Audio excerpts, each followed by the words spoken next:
My daughter was supposed to be the flower girl for my friend's wedding, but it got postponed a year. The dress we had for her didn't fit, and all she had to say was to figure it out with my whale daughter, so I dropped the wedding completely and exposed her.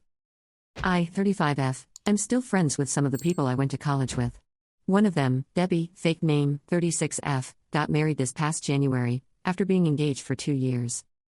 Early in the planning process, Debbie had asked my 6-year-old daughter, who was 5 at the time, to be the flower girl. We agreed, and she had the dress sent to us right away. We barely spoke about the subject for a while. Then the wedding was delayed by almost a year. The original date was in March 24. I'm still not sure why. I've heard 3 or 4 different reasons. By the time the actual wedding date came around, the flower girl dress did not fit my daughter anymore. We didn't find out until roughly 10 days before the wedding, admittedly my fault, and I texted Debbie right away to ask what I should do about it. Her first reply was figure it out. I tried to ask her where she'd bought the dress, where I could get a similar one, or whether it would be okay for my daughter to wear a different dress.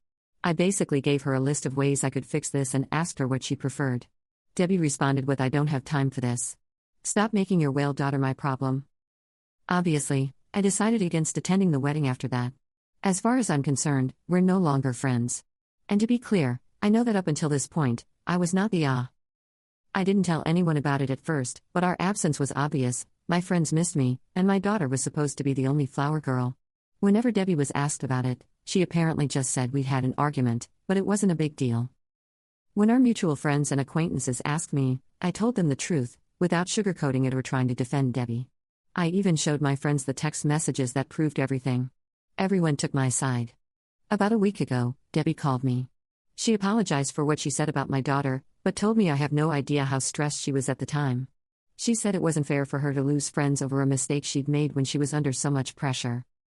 Again, I don't think I was in the wrong for skipping the wedding, but I'm wondering whether I took it too far by telling our mutuals why. Edit, yes, I know I should have made sure the dress still fit sooner. I already know that was my mistake, and I'm not blaming Debbie for it. That's not what I'm asking about. Commenter, not a jerk. Doesn't matter how stressed and overwhelmed you are, you never talk about a child or adult in that way. Commenter 2, ESH. Dress doesn't fit, then go to seamstress and order alterations. If it can't be saved, buy a different one. She said figure it out. It's not rocket science. And how didn't you expect that kid had grown? But calling child a whale is also a move. Commenter 3, you made certain that you got revenge by telling everyone what she said. It was okay for you to make a mistake with the dress, but it was not okay for her to make a mistake with a few bad words. Feel better about yourself? Update. Hey guys. I wasn't going to update, but a friend of mine brought the situation up a few days ago and I remembered posting here. After my post back in March, I didn't hear anything from Debbie for a while. I did speak to my friends a lot, and they told me that she did continue trying to get them on her side for a while.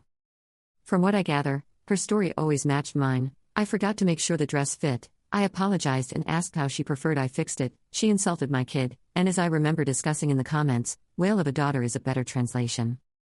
Everyone continued taking my side. Apparently, I wasn't the only one Debbie had problems with before the wedding. My case was just the worst one. There's no doubt that the dress fiasco was my fault. I had a lot going on at the time and several reasons why I forgot to make sure it fit sooner, but no excuse can change the fact that I messed up. But I still don't think giving Debbie options on how I could proceed was the wrong move. I've been a bride before, and I wouldn't want someone else to make a decision about my wedding without giving me the final say. And I can't ignore that her reaction was to insult my daughter. Debbie first texted me in June. She asked me to help her clear the air with everyone, because most of our mutuals hadn't spoken to her since April. I was tired of all this, so I told everyone that Debbie had already apologized to me. I made it very clear that while we're no longer friends, I sincerely don't care whether they remain in contact with her or not. She texted me once again early in July. She told me that a couple of our mutuals were talking to her again, but it wasn't the same as it used to be. She asked me whether I was still mad at her. I told her I'm not, and I wish her the best, but I don't think we can continue this friendship. I said I was sorry for the dress fiasco, and I understood that she was stressed at the time, but I'll never be able to look past what she did.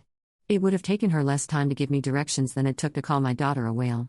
I can forgive rudeness with time, but not insults, especially towards my children. We haven't spoken since. I haven't blocked her, but I have no intention of reaching out again, and I don't think she does either. Some of our mutuals are speaking to her again. Both my best friends from that group want nothing to do with her. I sincerely don't care what anyone does. I won't pretend this never happened, but I've moved on. Like I said, I'm not mad anymore. My daughter will be a flower girl at my cousin's wedding in December, and my family is doing very well. Life has been crazy for a while, but things are finally getting calmer. I won't post here again. Thank you for your time. Commenter, good update. Glad your daughter still gets to be a flower girl for someone. Hopefully your ex-friend has done some serious reflecting on her behavior. All it takes is one thing said in a moment to ruin relationships forever. Commenter 2. Honestly, I'm still blown away by the fact that you, a mother with a child that can outgrow their clothes in a few months, didn't think to check if the clothing still fit after a year. Like you thought the dress would magically stay the size that your daughter was for more than a year and didn't even think about checking it until a few days before the wedding. I just find it hard to believe that a part of this wasn't subconsciously purposeful. Like you weren't really up for the occasion and dreading having to go through all the work of attending a wedding with a child that was in the wedding. Which I get 100%. I'm what you would consider an old spinster, and though I've never had my own children, I have 17 nieces and nephews, and even I, who has never raised a child, knows that up until they're like 14 I have no expectation that something I bought for them to wear would still fit 4 months later, let alone a whole year. Me, a person who has changed one diaper in my entire life, understands this. So I find it hard to believe that an actual mother did not think about this for such a big event. Inconveniently forgot to think about it until like a few days before the wedding. Again, not excusing the friend's behavior, I just think part of you self-sabotaged this a little bit and you're kind of not owning up to that. Commenter 3. Sigh, what was it about reading comprehension again? I don't think commenters would have stopped saying but you were at fault too, even if OP wrote in big bright red letters I know it was my fault.